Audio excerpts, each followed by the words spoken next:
El Renacimiento español, que abarcó los siglos XVI y XVII, tuvo antecedentes en el humanismo europeo y en el Renacimiento italiano, cuyas influencias penetraron en España durante el reinado de los Reyes Católicos. Su momento de mayor esplendor se produjo entre 1550 y 1650, por lo cual se llamó a este periodo el Siglo de Oro Español.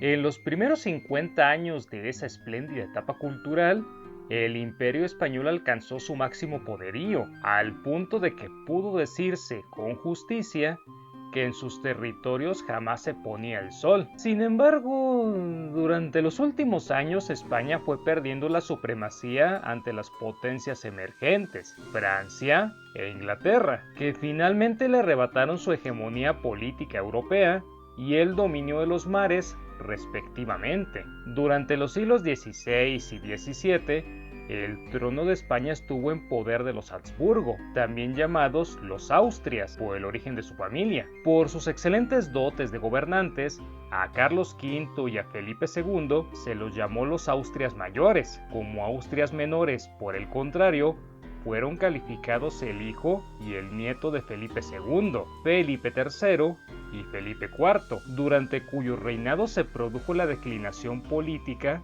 y económica de España. Al finalizar el siglo XVI, todavía la situación de España era fuerte, muy fuerte. Esto debido a que los turcos habían frenado su política expansionista, luego de la derrota sufrida en Lepanto. Pero no solamente era la retirada de los turcos. En el occidente, el rey de Francia, Enrique IV, se convirtió al catolicismo, lo cual fortaleció la situación de España. Aunado a ello, los enfrentamientos entre España e Inglaterra no produjeron mayores daños para la primera, y la corona española se vio beneficiada por la anexación de Portugal, así como los dominios de ultramar de esta, y por la mejoría experimentada en sus relaciones con el papado. A comienzos del siglo XVII, la situación internacional era muy favorable para España también. En Inglaterra, Jacobo I había sucedido a Isabel I, fallecida en 1603. Las ideas políticas y las convicciones religiosas del nuevo rey, hijo de María Estuardo,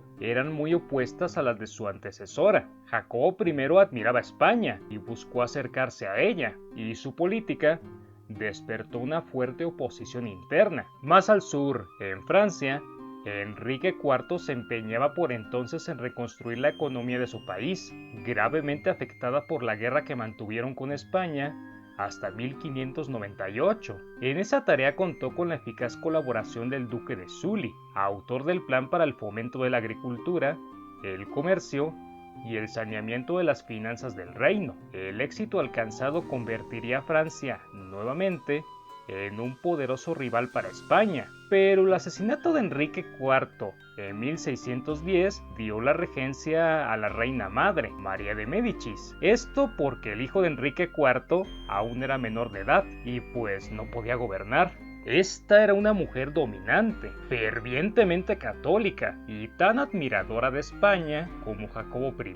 El duque de Sully fue dejado de lado por la regente, quien se rodeó de consejeros italianos. La austeridad de Enrique IV fue reemplazada por el despilfarro de una corte que consumió los recursos acumulados por el rey fallecido. La tolerancia religiosa que impusiera en Francia el Edicto de Nantes de 1598 no fue respetada y reaparecieron conflictos entre los católicos y protestantes. Simultáneamente crecía la oposición general hacia la regente y sus consejeros italianos. Por su parte, España lograba una tregua con Holanda, por la cual el imperio aceptaba la independencia holandesa, a cambio de la suspensión de los ataques de sus buques corsarios. El debilitamiento de Francia y la disminución de ataques marítimos por parte de Inglaterra y Holanda favorecieron mucho a España, cuya economía dependía cada vez más de las materias primas y metales preciosos de sus colonias americanas, que llegaban por vía marítima. Pero esas favorables condiciones internacionales variaron poco después. En 1617, la ascensión al trono de Luis XIII terminó con la política de su madre, María de Médicis. Los consejeros italianos fueron expulsados de la corte francesa, donde comenzó a destacarse el cardenal Richelieu. Para entonces, la llamada rama austríaca de los Habsburgo se tambaleaba peligrosamente. Austríaca, porque recordemos que Carlos V había separado a su familia en dos, la rama española y la rama austríaca, la primera al mando de su hijo Felipe y la segunda a cargo de su hermano Fernando. Esta última rama básicamente dominaba los territorios del Sacro Imperio, o sea, el centro y este de Europa, y se sostuvo bajo el mando de los descendientes de Fernando. Uno de ellos fue Matías I, quien a su vez era primo de Felipe II, un gobernante con arrebatos absolutistas tan marcados que despertaron rápidamente la oposición entre los príncipes alemanes, todo aunado a las tensiones religiosas internas que ya existían, complicando aún más la situación en aquel rincón del planeta. Resulta que los protestantes, tanto luteranos como calvinistas, seguían confiscando los bienes de la Iglesia Católica en sus respectivos dominios, esto a pesar de los términos de la Paz de Augsburgo de 1555. Los calvinistas, que no habían participado en los acuerdos de Augsburgo, se habían extendido por el centro y sur de Alemania, así como por el reino de Bohemia. Aunque los príncipes alemanes coincidían en su oposición hacia la política absolutista del emperador Matías, estaban separados en materia religiosa, lo que determinó la aparición de dos poderosas instituciones: la Unión Evangélica, cuyo jefe era el elector Federico, quien aglutinó a los protestantes calvinistas, y la Liga Católica, donde se agruparon sus rivales. En 1615, cuando se planteó la sucesión del emperador, un hombre ya viejo y sin descendencia, esta recayó en su pariente Fernando, duque de Estiria, ferviente católico y defensor del absolutismo político. La elección del duque de Estiria para la sucesión fue aceptada por Austria y Hungría, pero encontró una fuerte oposición en Bohemia, sobre todo entre la alta nobleza checa, mayormente calvinista. En un incidente conocido como la Defenestración de Praga, un grupo de nobles checos arrojó por la ventana de un castillo a dos destacados consejeros del imperio, lo que provocó en 1618 el estallido de la llamada Guerra de los 30 años. Los checos rebeldes disolvieron el Consejo Real y sus tropas ocuparon casi toda Bohemia, proclamando la destitución de los Habsburgo y reconociendo como su rey al elector Federico, quien contó con el apoyo de la Unión Evangélica y de los holandeses, que contribuyeron con dinero. El duque de Estiria, ya coronado emperador ante la muerte de Matías I, con el nombre de Fernando II, fue decididamente respaldado por los príncipes católicos alemanes, encabezados por Maximiliano de Baviera y por Felipe III de España. Francia se mantuvo neutral, al igual que los luteranos alemanes, salvo el elector de Sajonia, que apoyó a Fernando, tentado por las promesas de beneficios territoriales. A finales de 1620, las tropas de Baviera, Austria y España derrotaron a un desorganizado ejército de Bohemia, reforzado con mercenarios alemanes y grupos de húngaros. La rebelión de Bohemia quedó totalmente aplastada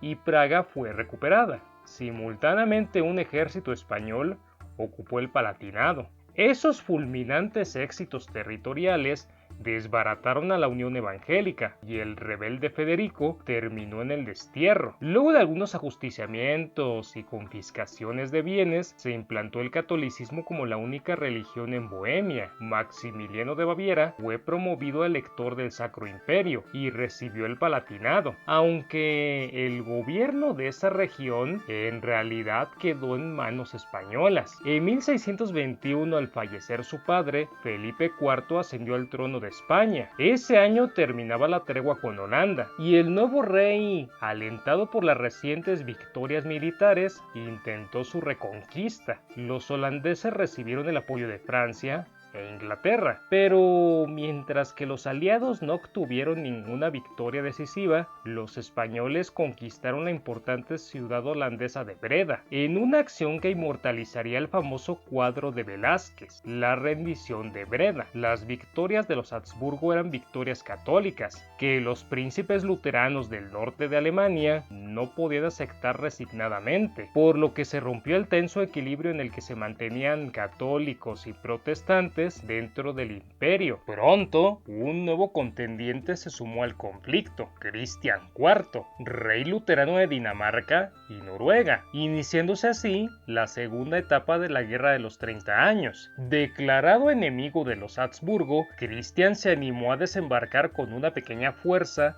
en Alemania, seguro de contar con el apoyo de los príncipes protestantes locales, y así sucedió. A pesar de la previsible cooperación de Holanda e Inglaterra, el apoyo de estos se limitó a una limitada ayuda financiera, mientras que el rey escandinavo logró reunir un ejército de 20.000 hombres. Por su parte, Fernando II contó con los servicios del general alemán Wallenstein, quien reclutó un ejército mercenario con hombres venidos de toda Europa. En 1626, la Liga Católica comandada por el general belga Tilly derrotó al ejército de Christian el Luther, norte de Alemania, mientras que Wallenstein y sus mercenarios asolaban las regiones vecinas. El estado luterano de Brandenburgo, entonces neutral, se volcó a favor de los Habsburgo. En 1629, Cristian IV fue obligado a firmar la paz en Lübeck y se retiró a sus dominios escandinavos, pero un edicto imperial que obligaba a la restitución de bienes que le habían sido confiscados a la Iglesia Católica disgustó a los príncipes protestantes, quienes encontraron un nuevo paladín en otro soberano luterano, Gustavo Adolfo de Suecia. El rey sueco, experto guerrero y hábil diplomático, había extendido su soberanía en Finlandia, Estonia, Livonia y el estuario de Vístula. Para dominar el Báltico le faltaba conquistar las costas alemanas, y la ocasión se le presentaba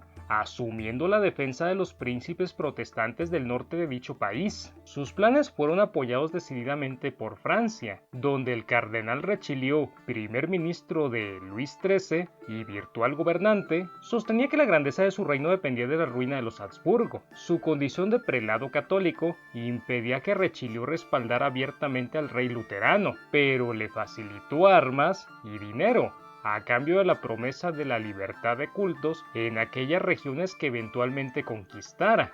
La solapada complicidad francesa evidencia el predominio de los intereses nacionales sobre las convicciones religiosas. Y si no me creen, pues a ver, solamente mediten esto. El rey católico de Francia apoyaba en una guerra religiosa al bando protestante. En 1630, Gustavo Adolfo y 10.000 soldados ocuparon las guarniciones del norte de Alemania, obligando a Pomerania a reconocer su soberanía, y además conquistaron el ducado de Mecklemburgo. Muchos de los mercenarios de Wallenstein, licenciados por Fernando para terminar con sus saqueos, se incorporaron a las fuerzas invasoras, lo cual duplicó su número. Los estados de Brandenburgo, Sajonia y otros todavía indecisos se plegaron al rey sueco cuando el general Tilly rindió a la ciudad luterana de Magdeburgo y ordenó que fuera incendiada. Avanzando hacia el sur, las fuerzas de Gustavo Adolfo y los príncipes protestantes derrotaron a los ejércitos católicos de Tilly en la batalla de Leipzig en 1631. Victorioso, el rey sueco siguió su avance hacia el sur e invadió Baviera. En abril de 1632, Tilly con sus fuerzas rehechas salió a su encuentro en Leipzig, pero fue derrotado y muerto en batalla. El rey sueco con esto estaba tan solamente un paso de llegar a Austria. Muerto Tilly, Fernando II recurrió nuevamente a Wallenstein y sus mercenarios, y a su pariente Felipe IV, quien, cómo no, corrió otra vez en su auxilio. Los ejércitos del rey sueco y de Wallenstein se enfrentaron en Lutzen. La victoria fue para los protestantes, pero Gustavo Adolfo fue gravemente herido y moriría poco después a los 38 años. Batidas posteriormente por los mercenarios de Wallenstein y las tropas imperiales, las fuerzas suecas y los príncipes protestantes fueron retirándose de los territorios ocupados. A comienzos de 1634, Wallenstein fue asesinado por jefes imperiales. Se cree que el atentado fue ordenado por el mismísimo emperador, quien sospechaba que el jefe mercenario buscaba entenderse con sus enemigos. Estos, a su vez, ante los desmanes de las tropas suecas que cometían pillajes, asaltos y asesinatos,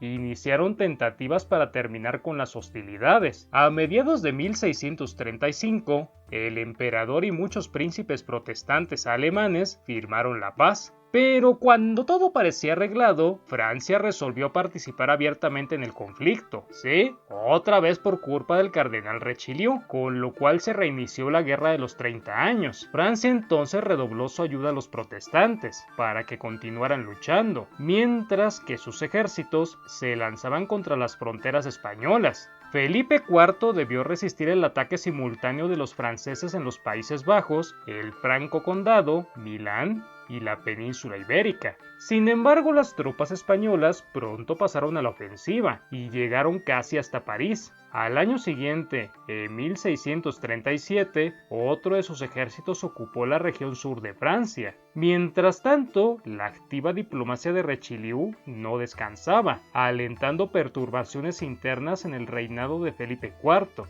La nobleza portuguesa decidió independizarse y coronar a un miembro de la familia de Braganza como rey de Portugal, Juan IV, poniendo fin a 60 años de fusión con el trono español. Al mismo tiempo estallaban rebeliones en Cataluña y en Nápoles, respaldadas por los recursos y la habilidad política del cardenal francés, que conseguía con esto distraer las fuerzas de su enemigo. La ofensiva española fue contenida en todos los frentes, y en 1643, en Racoi, los franceses obtuvieron una victoria importante que les permitió enviar refuerzos a los protestantes alemanes, los cuales seguían luchando contra el Sacro Imperio. Ahí Fernando III, que había sucedido a su padre como emperador, presionado en varios frentes y con los franceses a la puerta de Viena, iniciaba tentativas de paz, que prosperaron luego de la muerte de Richelieu en 1642.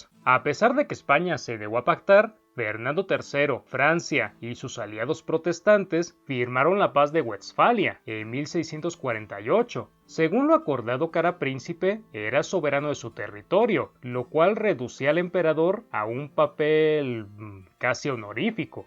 Francia recibió Alsacia y confirmó su soberanía sobre Metz, Toul y Verdún. Suecia obtuvo por otra parte Pomerania y Berma. Como los territorios repartidos pertenecían al Sacro Imperio, Francia y Suecia integrarían dietas imperiales que decidirían la política de Alemania. El reparto determinó la aparición de otra poderosa soberanía, la de Prusia, de la que nacería posteriormente el reino del mismo nombre. La paz de Westfalia ratificó también la independencia de Suiza y Holanda y contempló aspectos religiosos, reconociendo todas las secularizaciones anteriores a 1624 y obteniendo los calvinistas los mismos derechos que los luteranos. Obviamente, el acuerdo debilitaba el poderío de los Habsburgo, y así, la idea de una poderosa hegemonía política terminaba, y nacía la de un equilibrio de poder entre los estados soberanos. De este modo terminó la Guerra de los 30 años, que comenzó con un enfrentamiento entre católicos y protestantes del Sacro Imperio, y se redujo a una lucha entre dos dinastías católicas, la de los Habsburgo y los Borbón.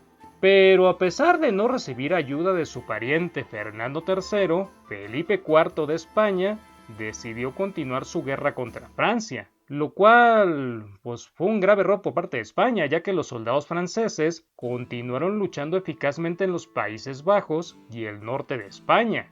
Luego de una decisiva victoria francesa, en la Batalla de las Dunas, España decidió aceptar la paz en 1659 y entregar Artois, el Rosellón, así como una parte de los Países Bajos. A pesar de que España desfallecía, Felipe IV intentó todavía recuperar Portugal, agregando otra derrota más a su reinado antes de morir en 1665. Su hijo, Carlos II, heredaba un reino empobrecido y debilitado. Un largo proceso llevó a España del esplendor a la decadencia, evidenciado en la disminución de la población, la crisis productiva y el alto nivel de concentración de la riqueza. A la mortandad provocada por las epidemias a comienzos del siglo XVI se sumaron las expulsiones de los judíos y musulmanes, el sector más productivo de una población drenada permanentemente por las guerras y la colonización de América, porque, pues bueno, todo el mundo se quería ir para allá.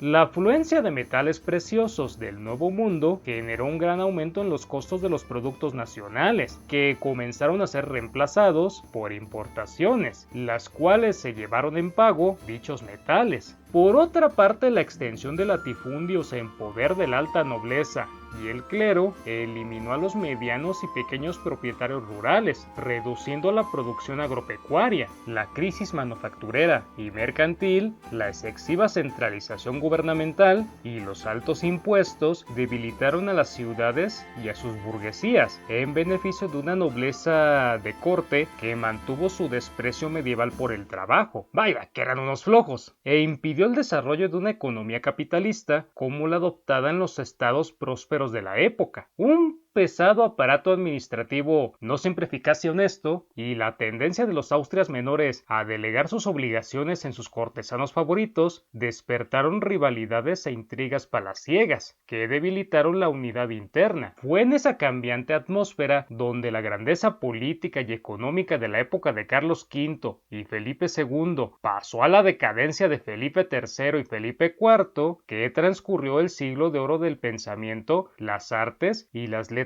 españolas, uno de cuyos antecedentes es el ilustre Garcilaso de la Vega, representante cabal del caballero ilustrado y galante de la corte del emperador Carlos V. Soldado y poeta, cantó en hermosos y apasionados versos el paisaje y la vida campestre, antes de morir a los 33 años, por heridas de guerra. Juan Boscán, poeta y progresista, contemporáneo y amigo de Garcilaso, era catalán, pero escribió la mayoría de sus obras en castellano, que durante los siglos XVI y XVII era la lengua más estudiada en Europa, luego del latín, claro está. Aunque en España se hacía teatro desde hace varios siglos con los autos sacramentales, los cuales se significaban episodios religiosos, se reconoce a Lope de Rueda como el padre del teatro nacional. Inspiradas en las comedias italianas, las piezas de Lope de Rueda se destacan por sus ágiles diálogos, el carácter de sus personajes y la introducción de numerosos recursos para su representación. Las funciones que al principio se realizaban en palacios y las cortes fueron llevadas por él y sus contemporáneos a la calle y, a través de giras, a pueblos y ciudades, con lo cual se popularizó el arte dramático. A finales del siglo XVI se publicó en España una novela histórica precursora del género, Las Guerras Civiles de Granada, de Ginés Pérez de Hita, en cuyo ameno y vivido relato se intercalan romances, o sea, poesías referidas al tema. También de contenido histórico es el largo poema de Araucana, de Alonso Ercilla, donde se narra la tenaz resistencia indígena a la conquista española en Chile. Pero no solamente las obras de ficción alcanzaron un alto nivel durante el siglo de oro. A Antonio de Guevara, el padre Victoria y Fray Bartolomé de las Casas trataron problemas de gobierno, derecho internacional y filosofía política en sus escritos, mientras que notables historiadores como Florián del Campo, Jerónimo de Zurita, Bernal Díaz del Castillo y Antonio Herrera, entre muchos otros, se ocuparon de hechos de su tiempo, tanto del viejo como del nuevo mundo. Por aquel tiempo en España nació un tipo de novela típicamente española, llamada la picaresca, cuyo primer exponente es el Lazarillo de Tormes, de autor anónimo. Realistas y satíricas, estas novelas describen el mundo de los pícaros, las costumbres de las aldeas y sus ruidosos mesones, y la personalidad de los hidalgos, pobres pero orgullosos. En tanto que la picaresca era pura espontaneidad y desparpajo, la poesía de Luis de Góngora fue una elaboración preciosísima, aunque a veces, pues, de difícil comprensión, como en el caso de Polifemo y las Soledades. Sin embargo, por su musicalidad, sus giros y su perfección verbal, Góngora marcó el más alto nivel de la poética castellana. Su estilo, llamado cultismo o gongorismo, fue imitado por muchos poetas de su tiempo, así como posteriores. Su contemporáneo, Lope de Vega, hombre de extraordinaria vitalidad, fue el mayor dramaturgo del siglo de oro. Se estima que escribió alrededor de 1800 obras, de las cuales solamente se conservan 500. Lope alcanzó su máxima perfección en la poesía dramática, por la riqueza del lenguaje y el tratamiento escénico. Entre sus muchas obras, hoy clásicas, se cuentan Fuente Ovejuna, El mejor alcalde, El rey y Peribáñez. Pero indudablemente la obra más ilustre del siglo de oro fue Don Quijote de la Mancha, de Miguel de Cervantes Saavedra, cuyo protagonista, el caballero de la triste figura, cómico y sublime, ridículo y trágico, es una de las grandes creaciones literarias de todos los tiempos, tanto como su opuesto, el fiel, sensato y astuto escudero, Sancho Panza.